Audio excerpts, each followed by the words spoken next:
YouTube మిత్రులకు నమస్కారం. మీరు చూస్తున్నారు agri vehicles vlogs YouTube channel. ఈ రోజు మీ ముందుకి ఒక సెకండ్ హ్యాండ్ ట్రాక్టర్ అయితే అమ్మకానికి తీసుకోవడం జరిగింది. స్వరాజ్ 843XM ట్రాక్టర్ మరియు ట్రాలీ అయితే అమ్మకానికి తీసుకోవడం జరిగింది. మీరు కనుక మన ఛానల్ని ఫస్ట్ టైం చూస్తున్నట్టయితే సబ్స్క్రైబ్ చేసుకోండి, అలాగే వీడియోని లైక్ అయితే చేయండి. మీ వద్ద సెకండ్ హ్యాండ్ వెహికల్స్ ఉంటే అవి అమ్మాలనుకుంటే స్క్రీన్లో కనిపిస్తున్న మా వాట్సాప్ నెంబర్కి ఫొటోస్ మరియు వివరాలు పంపించగలరు. మీ వెహికల్ కూడా సేల్ చేసి పెడతాము. మీ బండిని అమ్మాలనుకుంటే మాత్రమే స్క్రీన్లో కనిపిస్తున్న నెంబర్కి అయితే ఫొటోస్ మరియు వివరాలు పంపించగలరు. కాల్స్ మాత్రం చేయవద్దు. ఈ నెంబర్ వచ్చేసి యూట్యూబ్ ఛానల్ నెంబర్ గమనించగలరు. కాల్స్ మాత్రం చేయవద్దు. ఈ రోజు ముందుకైతే స్వరాజ్ 843XM ట్రాక్టర్ మరియు ట్రాలీ అయితే అమ్మకానికి తీసుకోవడం జరిగింది. ట్రాక్టర్ అయితే మంచి కండిషన్లో ఉంది, గుడ్ కండిషన్లో ఉంది.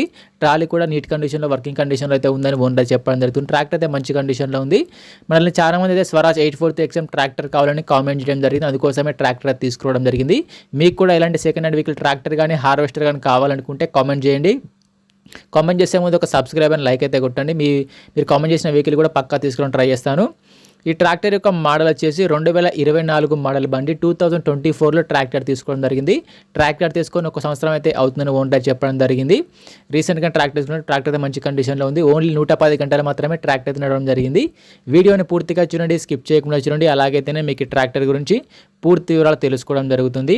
ఇలాంటి సెకండ్ హ్యాండ్ వెహికల్ ఇన్ఫర్మేషన్ కోసం మన ఛానల్ని సబ్స్క్రైబ్ చేయండి, అలాగే వీడియోని లైక్ అయితే చేయండి. డిస్క్రిప్షన్లో మన వాట్సాప్ గ్రూప్ లింక్ కూడా ఉంటుంది, అక్కడ కూడా వెళ్ళి జాయిన్ అవ్వండి. అక్కడ కూడా అన్ని రకాల సెకండ్ హ్యాండ్ వెహికల్స్ అయితే అందుబాటులో ఉంటాయి.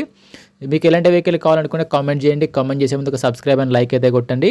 ట్రాక్టర్ వచ్చేసి 2024 మోడల్ ట్రాక్టర్. ట్రాక్టర్కి అయితే ఎటువంటి ఫైనాన్స్ అయితే లేదు, పేపర్స్ క్లియర్గా ఉన్నాయని ఓనర్ చెప్పడం జరుగుతుంది. బండికి అయితే ఎటువంటి ఫైనాన్స్ అయితే లేదు. బండి వచ్చేసరికి Telangana registration vehicle, commercial registration vehicle ఇది. ఈ ట్రాక్టర్ యొక్క టైర్లు వచ్చేసరికి 90% లైఫ్ అయితే ఉంది. టైర్ లైఫ్ వచ్చేసరికి 90% టైర్లు అయితే ఉన్నాయని ఓనర్ చెప్పడం జరుగుతుంది. షోరూమ్ టైర్లు, సీల్ టైర్లుగా మంచి నీట్ కండిషన్లో ఉన్నాయి.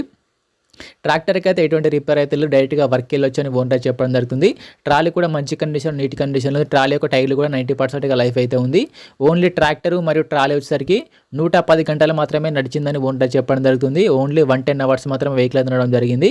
ఓన్లీ ఫస్ట్ సర్వీసింగ్ మాత్రమే అయిపోయిందని ఓనర్ చెప్తున్నారు. బట్ ట్రాక్టర్ అయితే మంచి నీట్ కండిషన్లో ఉంది. షోరూమ్ ట్రాక్టర్గా అయితే ఉంది. కొత్త ట్రాక్టర్కి దీనికి అయితే డిఫరెన్స్ ఏమి ఉండదు, మంచి నీట్ కండిషన్లో ఉంది. ఈ ట్రాక్టర్ ఉన్న లొకేషన్ వచ్చేసరికి తెలంగాణలోని నారాయణపేట డిస్టిక్ మక్తల్ మండలంలో బండి అయితే అమ్మకానికి ఉంది. తెలంగాణలోని నారాయణపేట జిల్లా మక్తల్ మండలంలో ఎంఆర్ఎఫ్ షోరూమ్ దగ్గరలో అయితే ట్రాక్టర్ అమ్మకానికి అయితే ఉంది. ఈ ట్రాక్టర్ యొక్క ఓనర్ నెంబర్ వచ్చేసి టైటిల్లో మరియు డిస్క్రిప్షన్ ఉంటుంది, గమనించగలరు. బండి యొక్క ఓనర్ నెంబర్ వచ్చేసి టైటిల్లో, డిస్క్రిప్షన్లో ఉంటుంది. ఈ ట్రాక్టర్కు మరియు ట్రాలీకి కలిపి ఓనర్ చెప్తున్న రేట్ వచ్చేసరికి 8,80,000 మాత్రమే చెప్తున్నారు. ట్రాక్టర్కి మరియు ట్రాలీకి కలిపి 8,80,000 చెప్తున్నారు. ఈ రేట్ కూడా ఫిక్స్ ఏం కాదు. బండి ఉన్న లొకేషన్కి వెళ్ళి చూసి మాట్లాడుకుంటే కొంచెం తగ్గించే అవకాశం కూడా ఉంటుంది. ట్రాక్టర్ యొక్క ఓనర్ నెంబర్ వచ్చేసి టైటిల్లో మరియు డిస్క్రిప్షన్లో ఉంటుంది, గమనించగలరు. ట్రాక్టర్ అమ్ముడుపోయినట్లయితే ఓనర్ నెంబర్ తీసేయడం జరుగుతుంది.